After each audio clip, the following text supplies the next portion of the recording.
రాష్ట్రంలో రాజకీయాలు రోజుకో మలుపు తిరుగుతున్నాయి. పొలిటికల్ ఈక్వేషన్స్ శరవేగంగా మారుతున్నాయి. ముఖ్యంగా ఎవరు ఊహించిన విధంగా నేతలు పార్టీలు మారుతున్నారు. ఇప్పటికే దానం నాగేందర్ బీఆర్ఎస్ కు గుడ్ బై చెప్పి కాంగ్రెస్ కండువా కప్పుకున్నారు. అయితే పార్టీ మారిన ఆయనను అనర్హుడిగా ప్రకటించాలని బీఆర్ఎస్ స్పీకర్ ను కోరింది. ఇదిలా ఉంటే జీహెచ్ఎంసీ మేయర్ గద్వాల విజయలక్ష్మి సైతం కాంగ్రెస్ లో చేరారు. హస్తం గూటికి చేరిన ఆమె పదవి పదిలమేనా లేక అనర్హత వేటుతో మేయర్ గా తప్పుకోవాల్సిందేనా?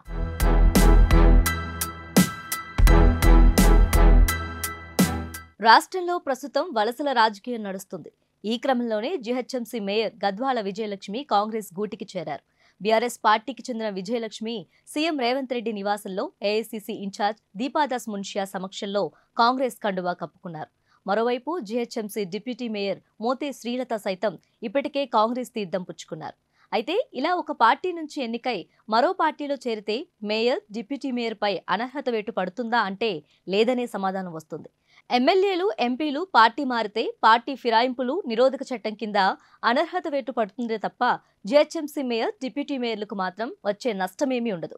జీహెచ్ఎంసీ చట్టం నిబంధనల మేరకు కార్పొరేటర్లు, మేయర్, డిప్యూటీ మేయర్ పార్టీలు మారినా వారి పదవులు పోయే అవకాశం లేదు.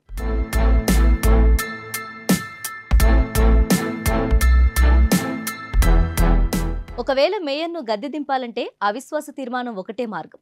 జీహెచ్ఎంసీ పాలక మండలిలోని మెజార్టీ సభ్యులు అవిశ్వాస తీర్మానం ద్వారా మేయర్, డిప్యూటీ మేయర్లను పదవుల నుంచి తప్పించే అవకాశం ఉంది. అయితే నిబంధనల ప్రకారం బాధ్యతలు చేపట్టిన 4 ఏళ్ల వరకు అలాంటి అవకాశం లేదు. 2021 ఫిబ్రవరి 11న గద్వాల విజయలక్ష్మి మేయర్గా బాధ్యతలు స్వీకరించారు. ఈ లెక్కన మరో ఏడాది అంటే 2025 ఫిబ్రవరి 10 వరకు వారి పదవులకు ఎలాంటి డోకా ఉండదు. 4 ఏళ్ల తర్వాత అవిశ్వాస తీర్మానం ప్రవేశపెట్టినా వారి పదవీకాలం మిగిలి ఉండేది ఏడాది మాత్రమే.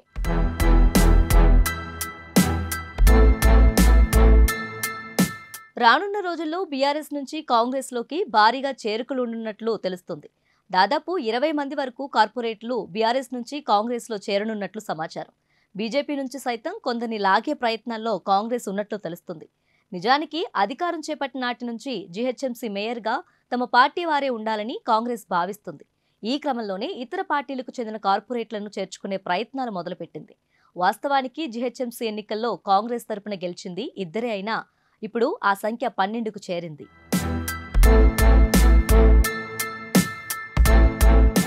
ఎమ్మెల్యేలు పార్టీలు మారితే వారి అనుచరులుగా ఉన్న కార్పొరేట్లు సైతం పార్టీ మారే అవకాశం ఉంది. తమ డివిజన్లలో అభివృద్ధి పనుల కోసం, అవసరమైన నిధుల కోసం అధికార పార్టీలో ఉంటేనే బెటర్ అని కార్పొరేట్లు సైతం భావిస్తున్నట్లు తెలుస్తుంది. లోక్సభ ఎన్నికలు పూర్తయ్యే నాటికి ఇతర పార్టీలకు చెందిన కార్పొరేటర్లు భారీ సంఖ్యలో కాంగ్రెస్లో చేరతారన్న ఊహాగానాలు జోరుగా వినిపిస్తున్నాయి.